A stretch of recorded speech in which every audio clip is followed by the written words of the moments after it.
Okay, so extra controversy this week as it was the release for Mortal Kombat 1, and we finally got to see the Nintendo Switch version of the game. Now, this is an interesting one because the developer targeted the current generation of consoles, right? But Switch was added as well. And the thing about Switch is that it's obviously not as powerful as the last generation of consoles.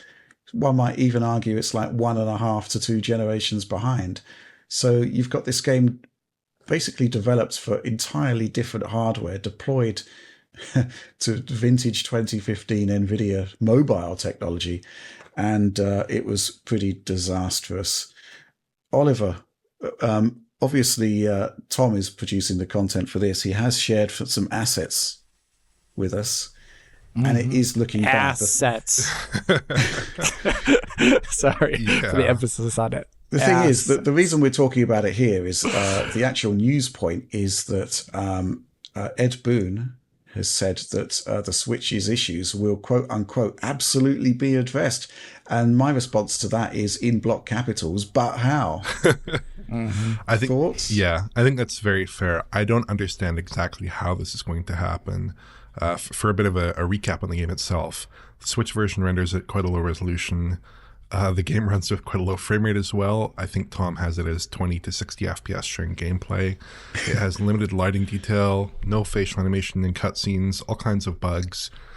It's a nasty situation, and I totally agree with you that the idea of developing a cross-platform title across both current gen systems and the aged Nintendo Switch is daunting. I can't imagine that's an easy process, but the results just aren't good enough in this case.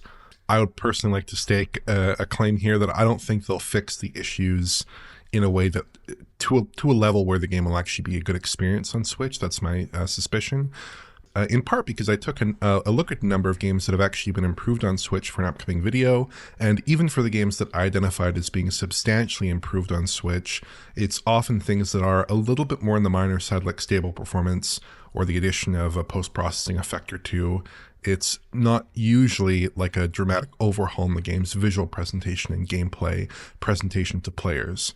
So I have to say, I think with a game like this, it's simply a better idea to target the game towards consoles that can actually handle it and not 2015 era mobile NVIDIA graphics hardware. That's my opinion. I mean, the issues will absolutely be addressed, says Ed Boon, and I've got a bullet point list here from Tom of the issues that need to be addressed. 20 to 60 FPS performance in actual fights. This is the thing, right? Mortal Kombat 11 was substantially pared back on Switch, but it kept the frame rate. It was really good. Yeah. Basically the cameo stuff just causes big frame rate drops, and that's one of the big sort of additions to the game. Loading times, 40 seconds to get into a fight. On PlayStation 5, 8 seconds. Visual bugs, flickering shadows, hair cloth physics glitches, no jaw animations on the reptile character, missing geometry pop-in. Low resolution, I think that's to be expected. 576p to 756p docked, 396p to 720p portable. Oh yeah. And Tom actually shared this nice image, which actually I was quite happy about because it really does suggest that Chad Warden has made his debut in a Mortal Kombat title. I mean, it is just the pose, but Chad in Mortal Kombat's got to happen, surely. That's the way to fix the Switch version. Thoughts on this one, Alex? It's an uphill struggle, really, isn't it? Yeah, I just like Oliver. I just don't see. I feel like this is slightly. I mean, I feel like this is slightly another realm issue where, like, they didn't have to do this. They didn't have to release the game on Switch, right? And kind of like with their PC ports, like they're not necessarily handled with the same grace as the other console versions.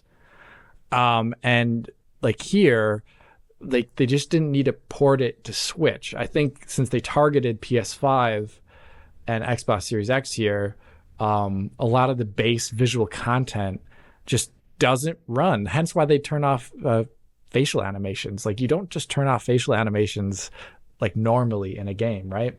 So obviously, whatever the deformation is on the faces, the amount of bones, etc., it just doesn't scale. If they put it on Switch, it would run at like 0 FPS or something like that. So they turned it off. They literally turned it off. So that was and as soon as you started getting to we turn off entire systems, kind of like turning off the Nemesis system on the PS3 version of whatever the heck that game is called, Shadow of Mordor, like where you start losing the purpose of the game's existence on top of the visual issues, on top of like the performance issues. Then you just start going to, there's no reason to have this port. It's like started getting into that, like we can run Doom on the Jag. Kind of like it's taking away a lot of the experience to the point where there's not a good one anymore. It's losing the core element of the game. And I think, yeah, like Alvar said, I don't know what they do to save this in a way that we would still want to recommend it. Maybe they could get it objectively running better in certain areas, but it would have to be so monumental that it just seems insurmountable. Okay.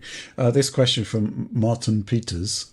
Mortal Kombat 1 Switch ports keeps on getting widely mocked for its visual degradations compared to other versions. PC Gamer is even calling it quote-unquote terrifyingly hilarious.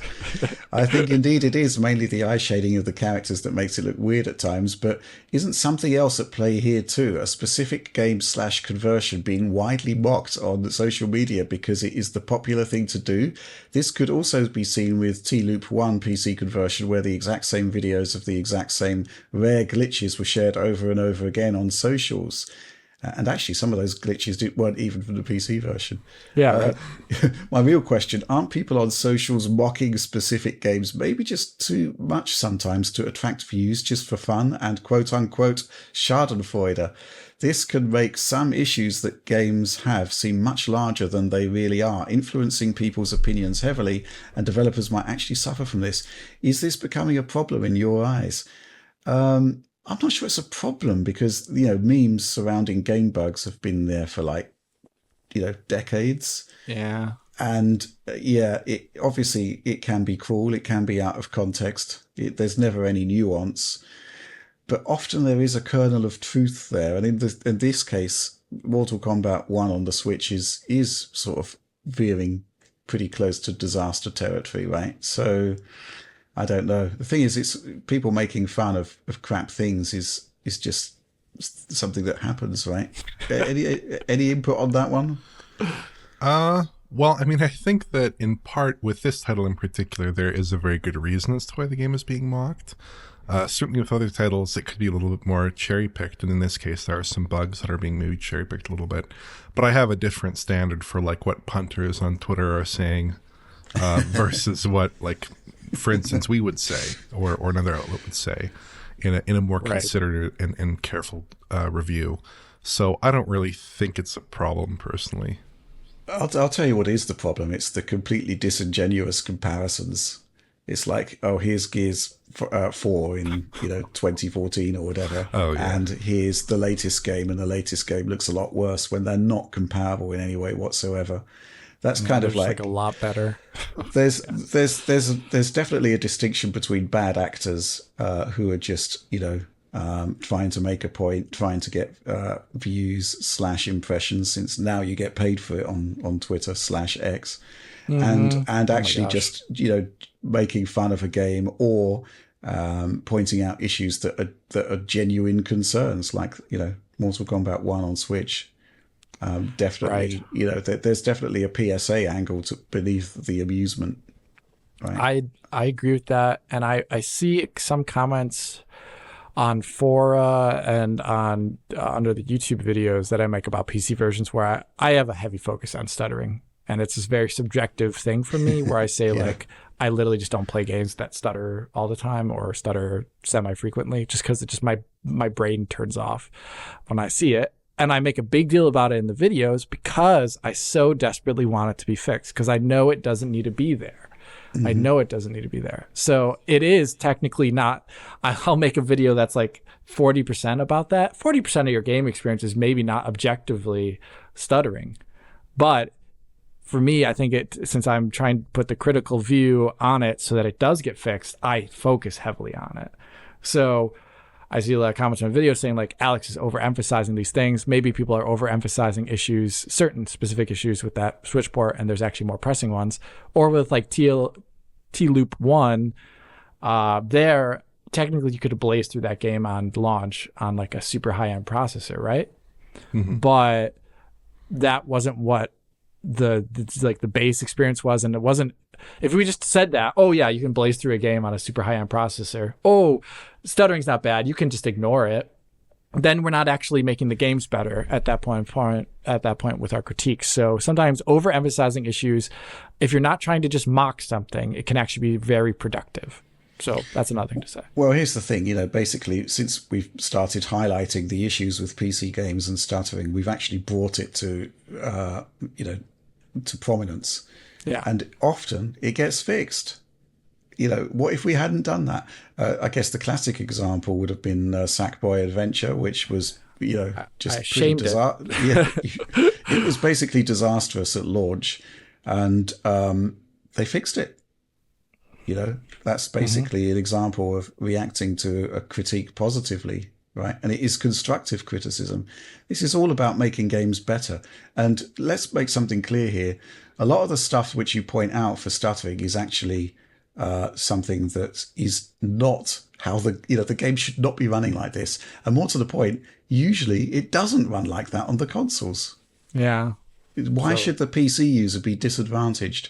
I'm still sort of a bit annoyed that, often the case. I mean, we go into a AAA release on the PC kind of girding our loins and expecting the worst because we've been disappointed so many times. There can be no argument that the state of PC gaming on AAA in particular is in a particularly perilous state at the moment. And somebody needs to step up to say this isn't good enough. Yeah. And, it just wrangles me again. Go back to those sort of GPU reviews with those bar charts, 4090 running at like 200 frames per second. Doesn't matter if you suddenly have a frame time spike, which is like half a second. It just doesn't, the experience is completely ruined if that is happening. That is not the way it should be functioning. Mm-hmm. And, that's part of the technical critique. And that is the end of my rant.